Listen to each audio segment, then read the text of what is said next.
بصوا يا حبايبي، سبحان الله، ديت ودعه. كنت الاول بحسبها انها ايه يعني، حاجه كده زي صدف ما فيهوش اي حاجه. اتاري دي ودعه بتتحرك. سبحان الله، شوفوا لما تقلبيها هي اللي بتعدل نفسها وتمشي. بصوا سبحان الله. بصوا يا حبايبي،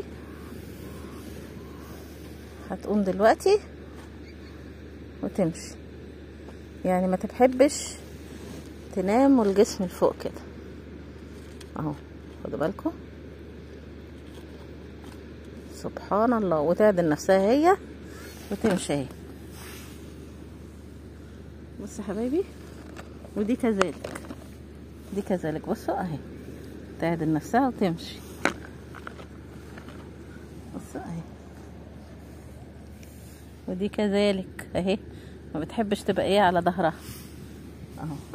كل ده سبحان الله كنت بحسبه وضع عادي اهو.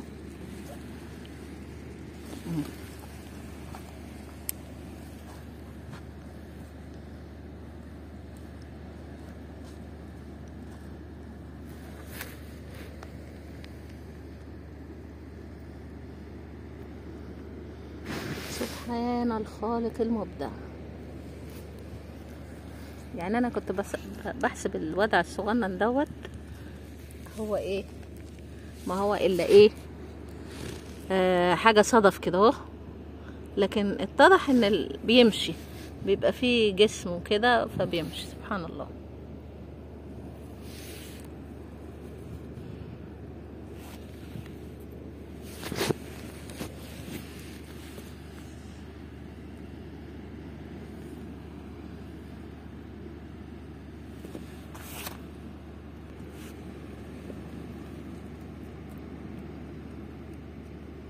دخل رمل جواها، بتحاول تطلع الرمل ومشيت ما شاء الله.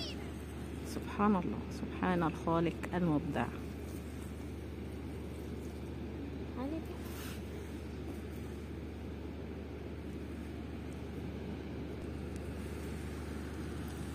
الرمل راح بقى، جريت.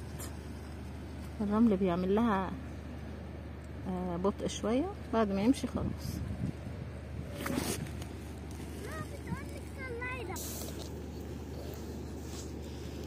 وشوف بتعمل خطوط وهي ماشية ازاي، ما نقدرش نقول غير سبحان الله.